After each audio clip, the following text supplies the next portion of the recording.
Hey guys, the following stories are very disturbing, so if you're someone who is easily upset by shocking content, please click off of this video now.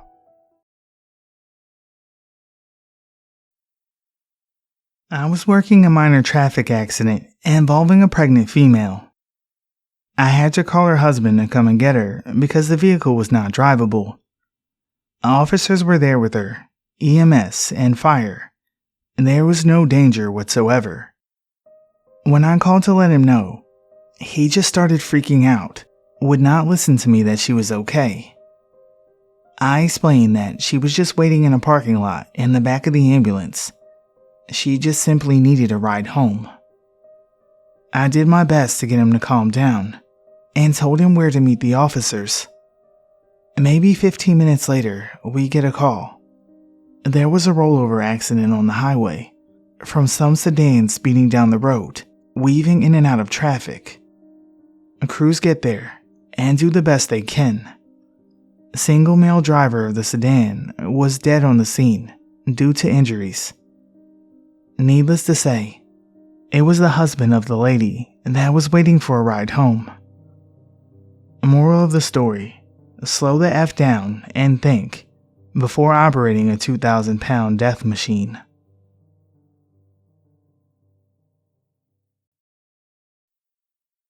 A few years ago, my mom was working as a dispatcher for the police. She received a call from a young woman who had arrived home from work and said the house felt like someone had been in there. She was convinced that it was her husband, as she had gotten a violence order against him. She said he'd broken in before and moved stuff around, but this time it felt different, and that she was scared. Mom logged it, said police were about 20 minutes away, but said she'd stay on the line to take more details about past events, etc. She thought it was just a break-in, or that the woman was paranoid. Then, the woman walked through the house to see if anything was missing. Something caught her eye in the hallway, and she realized that there were hand and footprints up the hallway walls that were going to the ceiling access manhole. She told my mom and then got a chair. Mom begged her to get out of the house and upgraded the priority. However, the woman put the phone down, stood on the chair, and began to lift the manhole cover. My mom could hear it rise and then slammed down by the weight of someone standing on it. The woman began screaming. Her husband beat her viciously before cops arrived. When they searched it, there was a whole room set up, and it looked like he'd been living there for a few days. I'm now wary of manhole covers in my own house.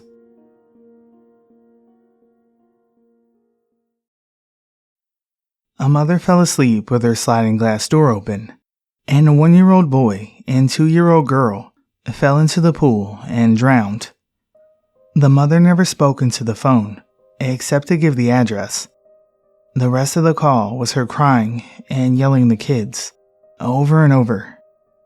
I didn't know what was happening until after officers got on scene, but after hearing her say kids, I upgraded the EMS to send an additional unit as well.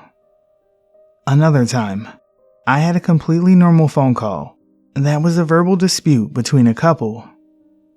The female was upset with the male, so she walked outside to call. She was totally calm and answering my questions. Clearly, she'd been through the ringer before. And then, suddenly, bam, and the loudest, blood-curdling scream that seemed to go on forever. The man had stepped outside and started shooting at her in broad daylight. She survived as she wasn't hit, but it was definitely intense.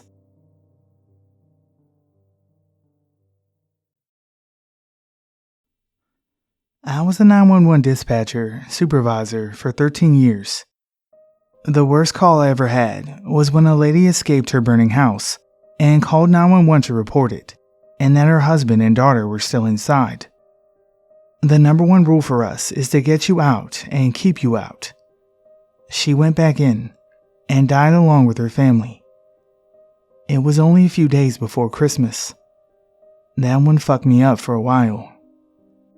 Another time, I had this one girl who called and spoke perfect English. She told me that she'd been at a party and was arguing with her friends and wanted the police. Suddenly, she started speaking in tongues and chanting. It was likely drugs. The cops never found her, and this was at a time just before Phase 2 wireless, and triangulating wireless calls was a thing.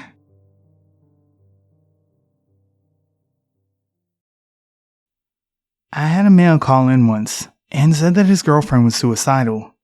He was really vague about what she was doing. I asked if she had access to any weapons, and you could just hear the aha moment in his voice. He confirms that there is a gun in the home. I can hear some shuffling, and then what sounds like a firecracker. My heart dropped because I knew what it was. I was only on the job for about 2 months at that point. He then, in the most calm and collected voice, said, "She just shot herself." I can hear her gurgling in the background. He refused any EMT instructions, and then police got on scene. About a year later, I get a subpoena to court and find out that he's charged with her murder. I had to listen, and still to this day, I feel like I planted the seed for the male to murder his girlfriend.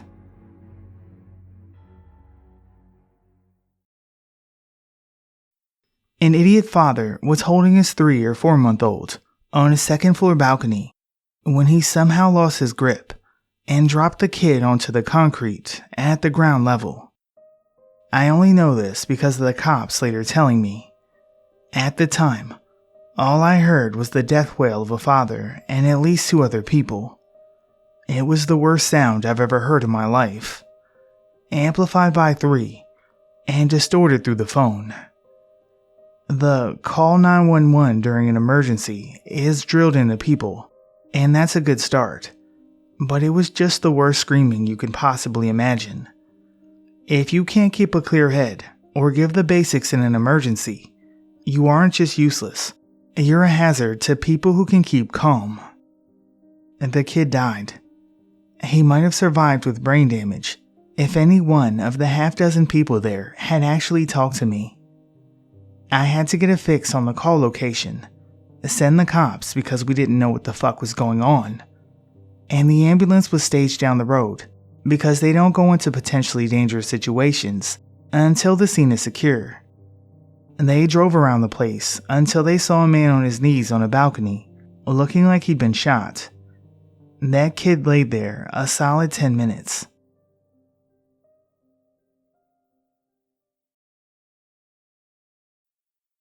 I had a coworker who was a former 911 dispatcher for about 3 years. The last call that she ever took was from a man who only said, "Find me," after she answered the call. And then she heard the sound of a gun firing. The caller had killed himself and was asking her to trace the call to his address so his body could be found. She quit the next morning.